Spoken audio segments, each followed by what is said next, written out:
Welcome to another edition of Five Strands with Art Del Cueto. I know I've taken a couple of weeks where I haven't been on. I've been just so busy running around. I believe it's been a bit. Since then, I've gone to a few MMA fights. One of them obviously was pretty big at the White House. I'll talk about that here in a bit. But there's just been so much going on still down on the border. I've been going back and forth with some of the issues where groups are still coming across, not in mass like they were coming across before during the last administration, but we got to remember there's still groups that come across. There's still issues at the border constantly. And I think President Trump's done a fantastic job despite all the obstacles that have been put in front of him. He continues to fight along and do the right thing, which leads me to remember to tell you guys, look, midterms are right around the corner.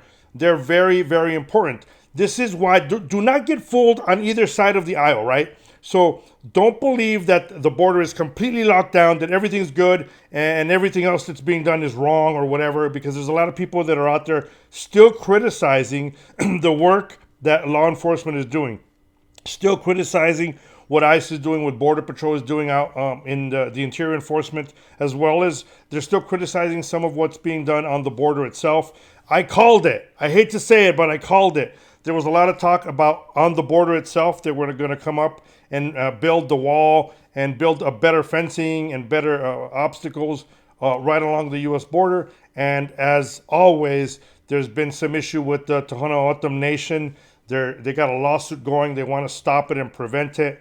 Now, I also heard from other people that what was being said was that they were in favor of supporting Border Patrol, that they were supporting. I even heard some members of management have said that the Tohono O'odham Nation is very supportive of border security. I'd like to know which ones they are because I had never seen it. And as I've talked to you guys before, I was out on that field for well over 2 decades working on the nation, and I really never saw much support. I can't say 100% because there was a few that were good with it, but the majority, they weren't supportive. So we'll see how that pans out. But again, a lot of it's going to be known once we hit the midterms. That's where, the tell-all sign is. And the reason I bring up the midterms is don't think that everything's fine now and we need to lay off the gas. Right now, we've advanced tremendously when it comes to border security. And yes, it is because of the current administration. But we can't allow ourselves to lose that momentum. Along with, look, for those of you that are in Arizona, I'm in Arizona, the governor's race is going to be extremely important. Now, I know they just had a debate of the primaries and the Republican side of who's going to run. I think if you look at it, not just statistically, not just at the surveys, but we all know that, Congressman Andy Biggs is at the head of that race itself. I think now is the time where part of not losing momentum is stopping that infighting. There's been a lot of infighting as always, especially in Arizona. Let's go ahead and stop that now. I think we need to hand off the torch to Andy Biggs and let Andy Biggs make that big push. And most importantly, we all have to be united. We all have to be united and make sure that we get somebody that cares about the state, cares about the country, someone that's from Arizona, and someone that just it's common sense. It's the natural source. I mean the natural choice, not source. Andy Biggs is it. So don't allow anyone to divide us in any way, shape, or form. Let's stick together. Let's stick to the plan. Let's get the right candidate in office, especially for the future of the state of Arizona. And that includes the other races. I know there was some back and forth by some people. I'm not that guy. Look, my ego is not so big that I think an endorsement from me is like the be-all, end-all, or that what I say is the be-all, end-all. I'm just telling you guys, look, I've been on that border my entire life, I could say. Yes, I worked with the Border Patrol for over 2 decades. Prior to that, some of you know I've shared my story that I worked within the prison system. I worked a maximum security prison in the state. And I can tell you wholeheartedly, Andy Biggs is what we need. But at the same time, I'm not the be-all, end-all. And I've never thought I was. I've always been very humble when it comes to that. But man, I hear some of these other guys, and I went off on a rant on my social media pages. Some of these other guys that think they're special.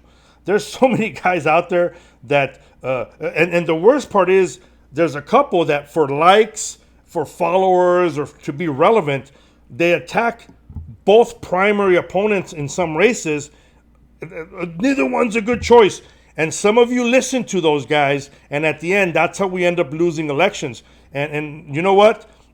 People throw around the word rhino, and I think there's no more of a rhino than the guy that wants to split up the actual party and say that none of the candidates are any good, and this is horrible. That's the people. Those are the people that screw up the elections for us and screw up the future. So you know who they are. I don't need to mention them. I don't need to give them any more publicity than what they want to give themselves. But stay away from those people. And when it comes to the elections, make sure you all go out there and vote. The future of this country and the future of the state of Arizona is very, very important. So keep that in mind. Now, I've talked about the sports lately and the events. I know the World Cup is going on. Now, this is going to upset some people, and it won't upset others, whatever. Look, I don't need to worry because I'm not following an agenda no more. I can just tell you how I feel and tell it like it is, in my world at least. The World Cup is going on. I get that. Now, I get it's just a soccer game or whatever people want to say. But to me, nothing is more important than who you root for in something as silly as a game. If we have the United States team in the World Cup, and I'm not even saying that they're the best team or anything else, because we all know that there's a lot of countries that play amazing football or soccer or whatever you guys want to call it. I don't care what you call it. I'm not really a big fan of it. All I'm going to tell you is that if you have an American team and you're an American, why the hell would you vote for or run with a T-shirt or be fans of the other team that's not from here? Why? And I know it's silly because people said, "Oh, you take it so you make a big deal out of it. It's just a game." I make a big deal out of it because if you're willing to root against the United States on something as stupid as a game, then I know where your allegiance stands in anything else. That's why. That's why I think it's a big deal, to be honest. And it bothers me. It irks me. Some people are going to say it's a big deal. Some people are going to say I'm being stupid about it. That's fine. That's how I feel. I don't understand it. I don't get it. I've always rooted for the American team. It could be, hopscotch, darts, whatever it is. If there's an American in there, I'm rooting for that American. Which leads me to the UFC.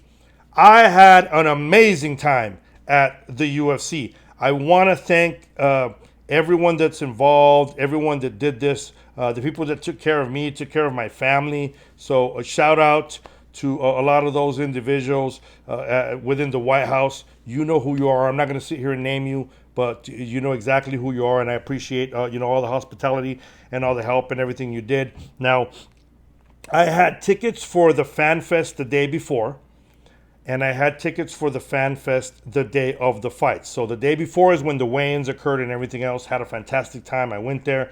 Zach Brown put on an amazing show. They had an amazing rendition of Bohemian Rhapsody, which blew my mind. They also did Sabotage by the Beastie Boys, which was really, really cool. And at the same time, just altogether, they did an amazing job with the show. The second day, I had the honor and the privilege, and I was blessed enough to be near the ring in that part of the event on Sunday, the actual day of the fight. I had a great time. I sat with Cowboy Cerrone. Some of you guys know Donald Cowboy Cerrone. I met him the day prior at the airport. We talked for a while. We were on the same flight. We landed. We continued talking. Just had a good time. An amazing guy. I'll tell you that. I did not think he was going to be as cool as he ended up being. I see him on TV. I see his YouTube. I've followed him. He's been my favorite fighter for the longest time. So you know what they say, when you meet, the people you idolize, you're probably disappointed. I was not disappointed. This guy is as humble and as cool as I could ever imagine. Also, some of you guys may know he retired from fighting, but he just won the Baja 500. Him and his friends which is also amazing. They're sponsored by Monster, which I had way too many of there at the event. But I had a great time. As I said, I sat with him while watching the fights. There was a ton of stars there, the military that was there. I met some special forces guys out of Carolina. I can't mention everything about them, but they were as humble as they could be. And it's crazy because you meet military guys, and I've met a bunch of them in my life, and some of them, they're quick to tell you, I do this, I do that. These guys were super hush-hush about their operations and what they did, so you know they're the real deal. There was so many celebrities there. Again, there was so many fighters. I got to talk and hang out with a lot of the politicians that have been my friends. You know, the Duffys, both of them were there. Love those two people to death. It's my favorite couple in DC, as I've said at times. Harris Faulkner from Fox, she's always amazing. Ted Cruz, huge shout out to Ted Cruz. He was there as well, and just everyone there, you know, was just, it was an amazing experience. We received a ticket at the end of the fight as we were walking out. They gave you a commemorative ticket in Lucite. I walked out with one of those. I spent way too much money on UFC swag, but it was the 250th anniversary swag, and it was commemorating that it was at the White House. So that was just a great time. Everyone that I met, all celebrities that were there, were amazing. And again, it was just, I was blown away to have to be able to be in that realm with all those guys, and a lot of them just made me feel at home. So that was really humbling, and the fights were fantastic. As you know, the big fight, Justin is an Arizona boy, and so that added to it. I posted something on my social media, and some dude, my favorite word again, another troglodyte, came out and said, "Aren't you born in Mexico?" Okay, Einstein, you know, thanks for the history lesson. A lot of people know I was born in Mexico. I derived citizenship from my dad. So all in all, I'm a U.S. citizen. I was born a U.S. citizen because of my father's being a citizen already. But yeah, I was born in Mexico. I never lied about it. But I think we all know where my allegiance is. And that's why it sickens me when I start talking about soccer teams and everything else. You got all these individuals that are quick to scream, Viva Mexico, but none of them really want to Viva in Mexico. That's what it comes down to. Again, I got something that's coming up soon. I'm going to put it out in the next show. And if you're following me on social media, you will see it on there. I joined forces with a firearms company. They have an amazing product. I can't wait to show it to you. It's an AR-15 that does not use the upper charging handle. It's a crazy, crazy design. I met them in SHOT Show in Las Vegas. I picked up one of their AR-15s. You're gonna love it. I love it. And I'm hoping to do a video on that soon, and I definitely will showcase it on the next episode of 5 Strands with Art Del Cueto. On that note, though, I need a favor from you all. I need you to hit that subscribe button. I need you to hit that share button. Share it. I don't care if they are of the same political thought process as you watching or as me. We need to share this because that's the only way we're able to move that needle. On that note, though, again, till next time, stay safe and God bless.